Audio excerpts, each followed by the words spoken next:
The day I found them together is etched into my mind like a scar. I remember every detail.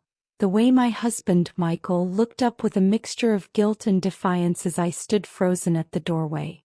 My best friend, Emily, was wrapped in our bed sheets, eyes wide with shock as I slowly walked closer. I had trusted them both, and in that moment something inside me snapped. Without thinking, I grabbed Emily's hair, yanking her out of bed, ignoring her screams. I threw every book from the nightstand at Michael, who shielded himself, calling me crazy, a maniac. "What are you doing, Julia? Have you lost your mind?" "Have I lost my mind?" I shrieked, the betrayal cutting deep. My eyes burned with the hot fury of 1,000 suns. "You're in our bed with her. My best friend." My hands shook as I grabbed the last book, a heavy hardcover, and hurled it at him. He dodged it and it shattered the mirror on the wall. He looked at me with disdain, as if I were the problem.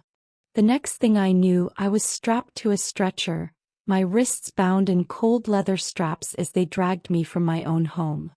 Michael watched, arms crossed, his face hard and impassive. "I'm sorry, Julia," he said. "You've lost control. You need help." I screamed, I begged, but he didn't listen. That was the last time I saw him before they locked me away. The mental institution was a place of nightmares, a cold, sterile prison that slowly drained the life out of me. For 5 long years I was kept in that place, pleading with Michael to let me go. The cold, sterile walls of the asylum became my only companions.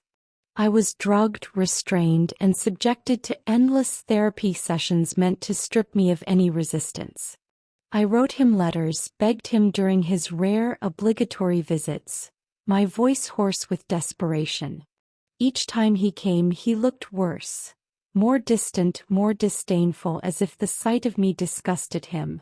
"Please, Michael," I would say, tears streaming down my face, my hands trembling as they gripped the edge of the visitation table. "Please let me come home. I'll be different. I'll do anything." He would look at me with pity, shake his head, and say the same thing every time. "You need to get well, Julia. This is for your own good." Years passed like a blur of gray shadows and cold, sleepless nights. I stopped eating, lost weight until I was a skeletal shadow of the woman I had once been. My hair, once thick and chestnut brown, turned brittle and white. My skin sagged with stress and malnutrition, and the mirror in my room reflected a stranger's face, haunted, hollow, aged far beyond my years. I could feel my sanity slipping, the edges of reality blurring, until I was nothing but a hollow shell. But deep inside, the hatred burned, a fire that kept me alive, that stopped me from giving in to the madness. Then one rainy night I woke up in my old bedroom, the room I had lived in before the wedding. For a moment I thought I was dreaming, or worse, hallucinating. But everything was right. The calendar on the wall said it was a week before my wedding. I was back. I touched my face in the mirror, feeling the smoothness of my skin, the absence of lines that had hardened over 5 years of suffering. I was young again, untouched by betrayal. The morning sun filtered through the curtains, casting a warm glow over everything. I couldn't help but laugh, a deep, delighted laugh that filled the room. This time I knew what was coming. And this time I would not be a victim. The first thing I did was cancel the wedding. I marched down to the bridal shop, my voice calm and steady as I informed them that the event was off. When Michael called, frantic and confused, I let the phone ring until he was practically begging me to pick up. "Julia, what the hell is going on?" he demanded when I finally answered, his voice tense. "I don't love you anymore," I said, my voice as icy as the winter rain. "There will be no wedding, Michael. We're done." "You're being irrational," he tried to argue, but I just laughed, a cold, bitter laugh that shut him up. "No, Michael," I said softly, "for the first time I'm thinking clearly." I hung up and blocked his number. I wasn't the same girl who would fall apart over his lies. Now, I had a plan and every move was already playing out in my mind like a perfect game of chess. In the weeks after the cancelled wedding, Emily tried to reach out to me, half with guilt and half to gloat. I never responded. She had betrayed me, and I knew her weaknesses just as intimately as I had known Michael's. Emily had always craved approval, had always needed to be the center of attention. She thrived on people's admiration, on being seen as the charming, beautiful woman who had it all. I played the role perfectly, responding to her messages with carefully crafted words, warm but hesitant. We met for lunch and I told her I needed to move on. "Thank God," she said, smiling. "You're my best friend. I'm so glad you are moving forward." I smiled back, but it wasn't forgiveness that warmed my heart. It was the anticipation of what was to come. I started small, slowly dismantling everything Michael loved. I knew Michael's weaknesses, his pride, his ambitions. I had been the loyal fiancé and I knew all his secrets. It started with the business deal he had been counting on, a partnership that would make him millions.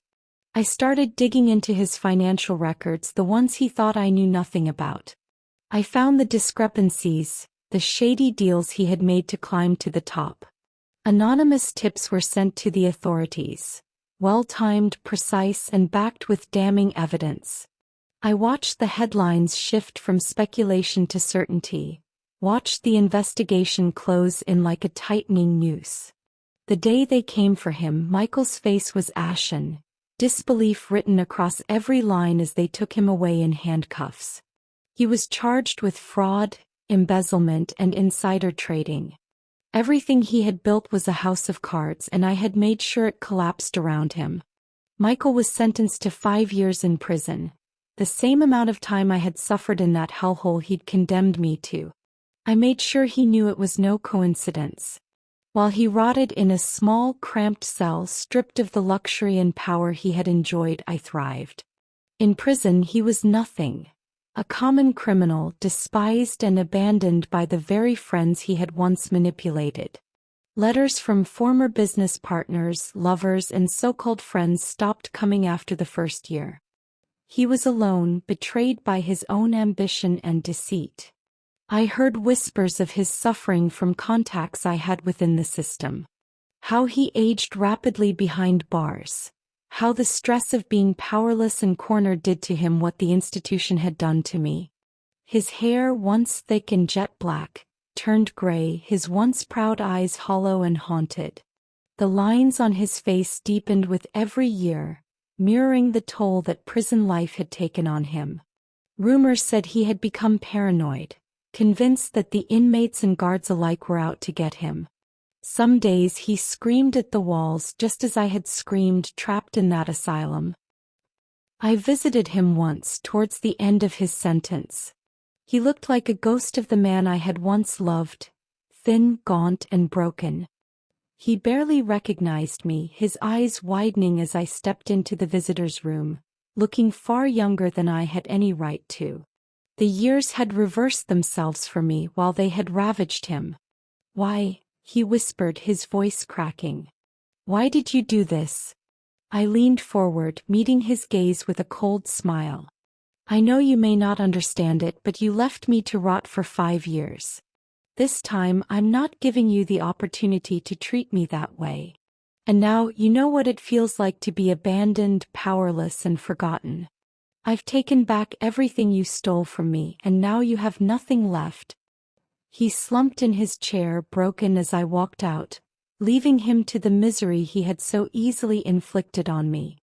As for Emily, I began subtly, like a poison seeping into every part of her life. Emily had a new boyfriend, a wealthy older man who adored her and had begun to shower her with gifts, jewelry, clothes, trips to exotic places.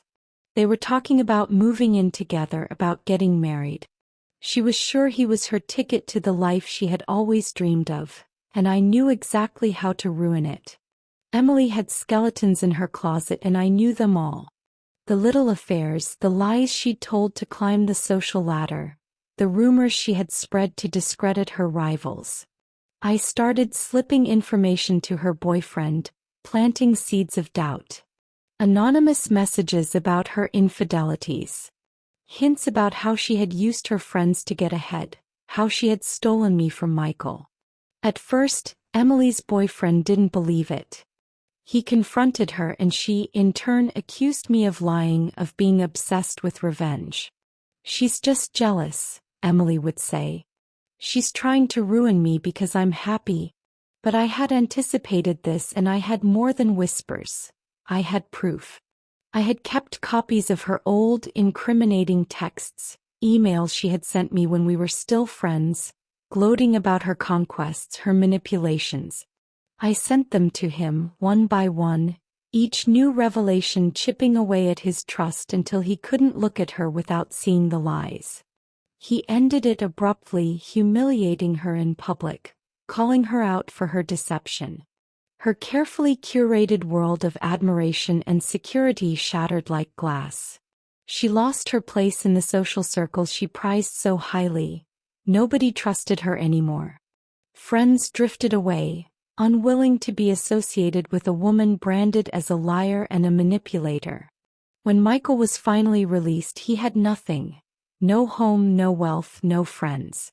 I watched him fade into obscurity, a man destroyed by his own greed and cruelty, while I stepped into the sunlight of a life I had fought to reclaim.